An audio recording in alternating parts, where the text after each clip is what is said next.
there everybody, and welcome back to my channel. And here, as promised, a quick update on my finished Bobble Heart Cushion. Isn't it fantastic? It's so big.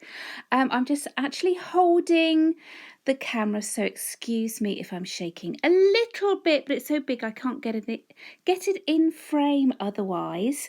But isn't it fantastic? So just to talk you through, on the front, I have crocheted up 16 of my fabulous Bobble Heart Squares. So I do have a tutorial for this one on my channel. I will pop that link down below.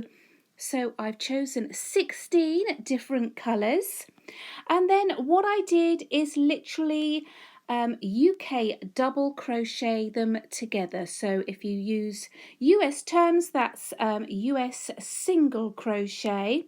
Now, just a tip, when you're crocheting these together, I have, if you remember, we had 23 rows up on each square, so you should have 23 stitches when you go up. If you just remember that, then you should get them nice and neatly.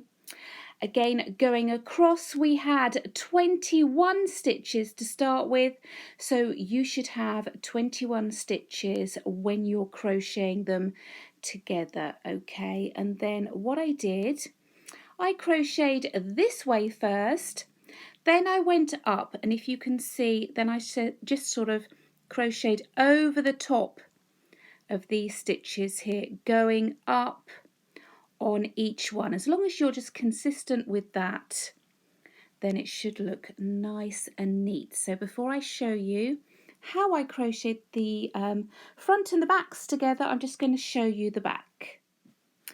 So here is the back. Isn't it fantastic?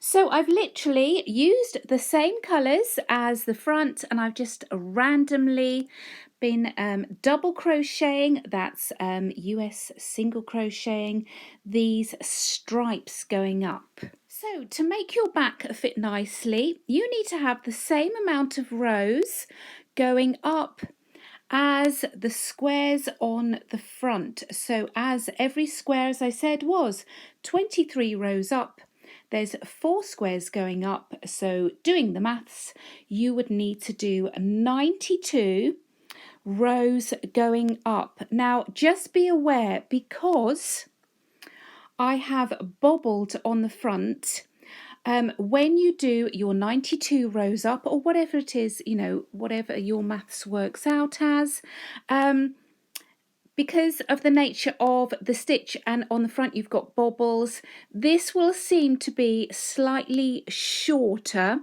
but just bear with it. When you use your double crochet to join together going up, just make sure you're getting those 92 rows to fit with your front squares, but just make sure you're catching the end of each row, here, so you should have going up, my maths have worked out, at 92 rows. And then going across the top and the bottom, again using those stitches as a guide, you should have, because we had 21 stitches going across, you should have, what's that, 84, oh I had to do maths then in my head, 84 stitches going across the top and the bottom. Now I haven't left a gap in my stitches going around. If for any reason I did want to take this off and wash it by hand, then I would just unpick the border. It really doesn't take long to crochet up. So as I went around, I used those UK doubles to join the front to the back, and then what I did is just added a little bit more of a border using those UK trebles, so that's US doubles all the way around, remembering in the corner stitch just put 3 stitches to turn you around the corner.